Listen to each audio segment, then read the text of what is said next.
Hello नमस्कार friends, स्वागत आहे तुमचं दीपाज ब्लॉग या चॅनलवर। आणि आज काहीतरी स्पेशल आहे। माझा लुक पण तुम्हाला वेगळा दिसत असेल, तर काय स्पेशल आहे हे तर मी तुमच्याशी शेअर करणारच आहे। तर फ्रेंड्स, साडीमध्ये मी कशी दिसते हे नक्की कमेंट करून सांगा। साडी अगदी सिंपलच आहे। आता मला स्वयंपाक बनवायचा आहे आणि आज विशेष म्हणजे पुरणपोळीचा स्वयंपाक आहे। तर त्यासाठी मी सिंपल साडी नेसली घरातली। तर चला, माझ्या स्वयंपाकाची तयारी कुठपर्यंत आली हे दाखवते तुम्हाला। तर इथे मी कुकरमध्ये भात आणि बटाटे उकडून टाकलेले आहेत, तर बटाट्याची भाजी करण्यासाठी। आणि एका बाजूला हरभऱ्याची डाळ शिजत टाकलेली आहे।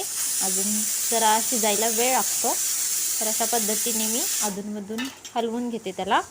आणि आता मी मळणार आहे पोळ्यांसाठी जी कणिक लागते ना, तर ती यासाठी आम्ही ना आट्टा मिळतो तो वापरतो। तर त्या आट्ट्याच्या पोळ्या आम्ही करत असतो। तेलावरच्या करायच्या असल्यामुळे ना तर तेच लागतं, कारण आपली रेग्युलरची जी कणिक असते गव्हाच्या, म्हणजे गव्हाचं जे पीठ असतं, तर त्याच्या तेलावरच्या इतक्या व्यवस्थित येत नाही, म्हणून आट्ट्याच्या आम्ही करतो। तर मी इथं पीठ मळून घेत आहे आणि हे पीठ अगदी सैलसर असं मळायचं आणि थोडा वेळ ना पातेल्याला वगैरे तेल लावायचं सगळ्या बाजूंनी आणि त्यामध्ये ते थोडा वेळ भिजत ठेवायचं। तर अशा प्रकारे मी इथं ठेवून दिलेले आहे। त्याच्यानंतर आम्ही मिस्टर कामावर जायच्या अगोदर देवाला जाण्यासाठी निघालो, कारण नंतर खूप गर्दी होणार। तर हे मंदिराची बॅक साईड आहे, इथे मांडव वगैरे घातलेलं आहे। इथं आम्ही गाडी पार्क केली आणि चाललो मंदिराकडे। तर सकाळची वेळ असल्यामुळे फारशी एवढी गर्दी पण नव्हती, कारण मला वाटते 10-11 नंतर जास्त गर्दी झाली असेल तिथे।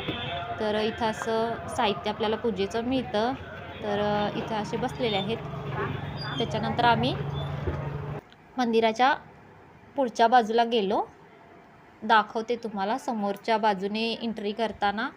तर इथं असे भरपूर, इथं रोज एवढं म्हणजे विकण्यासाठी एवढी लोक नसतात, तर आज विशेष हनुमान जयंती असल्यामुळे गर्दी आहे आणि गावची यात्रा पण आहे, तर यासाठी तर एवढी गर्दी आहे। मंदिर पण छान सजवलं आणि ही गर्दी म्हणजे ही थोडीशीच गर्दी म्हणायची, कारण ह्याच्यापेक्षा नंतर खूप म्हणजे खूप अगदी चेंगराचेंगरी होईल अशा पद्धतीची गर्दी असते। तर मिस्टर कामावर पण जाणार होते, त्यामुळे आम्ही पटकन जाऊन यायचं म्हटलं आणि त्यासाठी आलेलो आहोत। तर अशा पद्धतीने आम्ही नंबराने आतमध्ये निघालो। हे बघा, मी आता आतमध्ये एंट्री करते आणि सकाळची वेळ होती, त्यामुळे छान फ्रेश वाटत होतं आणि गर्दी पण जास्त नव्हती, तर व्यवस्थित दर्शन पण झालं। आणि इथं जी आता मूर्ती आहे ती ॲक्च्युली म्हणजे नेहमीची असते ती वेगळी, आणि त्याच्यानंतर आज जयंती हनुमान जयंती असल्यामुळे त्याची पूजा या रूपात मांडलेली होती, वेगळ्या रूपात। तर दाखवते तुम्हाला। तर हे मंदिरामध्ये पण छान असं सजावट केलेली आहे, तर बघू शकता तुम्ही। छोटंसंच मंदिर आहे पण छान सजवलं आहे। तर मूर्ती पण दाखवते तुम्हाला कशा पद्धतीने म्हणजे सजवलेली आहे। तर अशा पद्धतीने इथं या जे मेन मूर्ती आहे ना, त्याच्या बाजूनं जे चौकोनी बांधकाम आहे, तर त्याच्या बाजूनं आणि स्पेस आहे की जेणेकरून आपल्याला गोल फिरता येईल। तर गोल फिरत असताना इथं हे होतं बघा, पालखी म्हणतात ती। तर ही संध्याकाळी 4 वाजता पालखी बाहेर काढतात आणि आमच्या गल्लीतून जाते ती, तर त्यावेळेला तुम्हाला मी ते देखील दाखवेन। तर अशा पद्धतीने मी अशी गोल फिरून आलेली आहे पुढच्या बाजूला। तर नाही, हे मागची बाजू आहे, अजून ह्या साईडून गेले की पुढं येतं आणि इथं तीर्थप्रसाद घेत होते लोक, तर त्यात मी पण घेतला। तर अशा पद्धतीने जाऊन आलो। तर घरी आल्यानंतर मिस्टर डबा घेऊन गेले कामावर।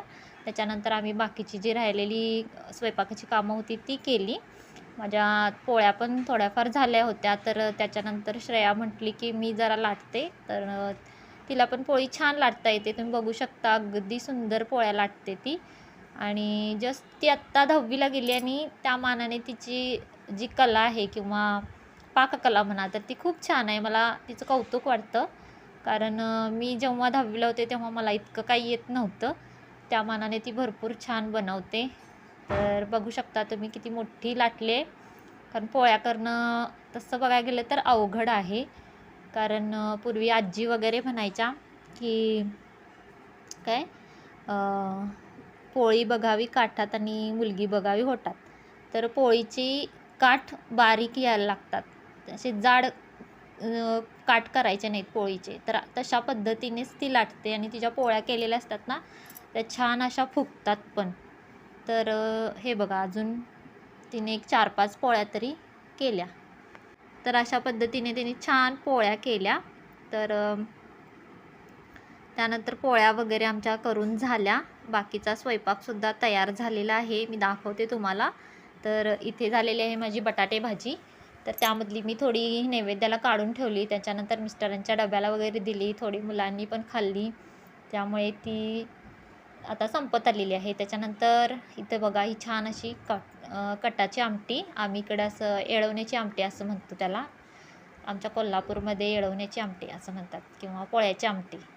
तर मस्त कट आलेला आहे. त्याच्यानंतर इथं मी तळलेलं वगैरे एका पिशवीत घालून ठेवलं मऊ होऊ नये म्हणून. तर भात वगैरे आहे. तर अशा पद्धतीने सगळा स्वयंपाक तयार झाला. इथं पोळ्या वगैरे बघू शकता एवढ्या झालेल्या आहेत. आणि मला वाटते 11 वाजता माझा पूर्ण स्वयंपाक झालेला. तर फ्रेंड्स, आता माझं स्वयंपाकाचं सगळं आवरलेलं आहे, कारण नैवेद्य दाखवायला पाहिजे. आणि आता फक्त आपली बाकीची जी कामं आहेत, की भांडी किंवा जे काही किचन कट्टा आवरणे आणि कपडे वगैरे धुणे, तर एवढं काम राहिलेलं आहे. तर माझ्या छोटू मंथननं छान माझी गॅलरी वगैरे धुवून काढली मगाशी. तर ते काय मी आतमध्ये स्वयंपाक करत होते, त्यामुळे मला शूट करता आलं नाही. मिस्टरांनी पुढची गॅलरी पुसून वगैरे क्लीन करून घेतली. तर अशी थोडीफार मदत मला प्रत्येकजण करत असतं, कारण हीच तर आपलं म्हणजे फॅमिली ह्यासाठीच असते की सगळ्यांनी मिळूनच केलं पाहिजे. तर थोडासा अवतार झाला आहे माझा, कारण पोळ्यांचा स्वयंपाक असला की थोडी दगदग होते. तर आता संध्याकाळी बघू. मी आता तुम्हाला मंदिर वगैरे दाखवलं, तर त्याच्यामध्ये ना पूर्वी कसं तिथंच सगळं पाळणे वगैरे यायचे, पण तिथं स्पेस खूप म्हणजे अशी अडचण आहे. असं पूर्ण असं मोकळं असं मैदान पाहिजे. तर यासाठी मला वाटतं 3-4 वर्ष झाली की पाळणे वगैरे दुसरीकडं आमच्या इथे एक ग्राउंड आहे, तर तिथं सगळं भरवतं. तर तिथं आम्ही गेलो तर तुम्हाला नक्कीच दाखवेन. मुलांनी कसं काय, म्हणजे मुलं कसे एन्जॉय वगैरे करतात. तर आजच जायला पाहिजे, कारण उद्या नॉनव्हेज असतं, पाहुणे वगैरे येतात. तर आज संध्याकाळी आम्ही जाईन. तर व्हिडिओ कंटिन्यू बघा, तुम्हाला दाखवते मी कशा प्रकारचे पाळणे आलेले आहेत, किंवा मुलं म्हणजे कोणत्या कोणत्या याच्यामध्ये श्रेया मंथन बसली. तर चला आवरून घेते आणि मग कंटिन्यू करूया. तर इथे मी किचन कट्ट्यावरची भांडी सगळी गोळा करून परातीमध्ये भरून घेतली. तर मी बेसिंगला शक्यतो जास्त भांडी असेल तर घासत नाही. पाठीमागे गॅलरीमध्ये चावी आहे, तर तिथे नेऊन भांडी वगैरे घासत असते. तर अशा पद्धतीने मी आपली भांडी धुणं वगैरे केलेलं आहे. आणि त्याच्यानंतर मी सगळं आवरल्यानंतर नैवेद्याचं ताट केलं छान असं. आणि तर घरातल्या देवाला अगोदर नैवेद्य दाखवून घेतला अशा पद्धतीने. तर बघू शकता तुम्ही, मला असं प्रॉपर व्यवस्थित असं दाखवता येत नाही, मला जसं जमतं तसं मी करते. तर त्याचं कारण पण तुम्हाला कधीतरी भविष्यात व्हिडिओमध्ये समजेल. तर अशा पद्धतीने देवाला नैवेद्य दाखवल्यानंतर मी बाहेर तुळशीला पण नैवेद्य दाखवून घेतला. आता ही जस्ट तुळस पण मी आता ही नवीनच लावलेली आहे, आणि तुळस छान आली दारामध्ये. तुळशीचं रोप असावं असं म्हणतात, त्यामुळे बरेच दिवस माझी इच्छा होती, पण ते काही जमत नव्हतं. मला वाटतं 1 महिना झाला ती रोप आणून लावलेलं, मम्मीनंच लावून दिलेलं, कुंडी पण तिनंच दिलेली. तर मैत्रिणींनो, चला या जेवायला. पुरणपोळी, बटाटे भाजी, कटाची आमटी आणि तळण वगैरे तळलेलं आहे. तर इथे काकडीसुद्धा आहे. तर मुलांची पण मी ताटं केलेली आहेत. तर बघू शकता तुम्ही, छान असं सुंदर जेवण, मस्त दुपारची वेळ आणि मस्त मस्त आता पुरणपोळी खायची आहे. ताटं तर केलेली आहेत मी, पण मुलांनी मगाशी थोडं म्हणजे स्वयंपाक होत होत होत असं थोडं थोडं खाल्लेलं आहे, त्यामुळे आता ते जेवायच्या मूडमध्ये नाही आहेत, तरी पण थोडं थोडं खावं म्हणून मी सांगितलेलं आहे. तर चला जेवण करून घेते.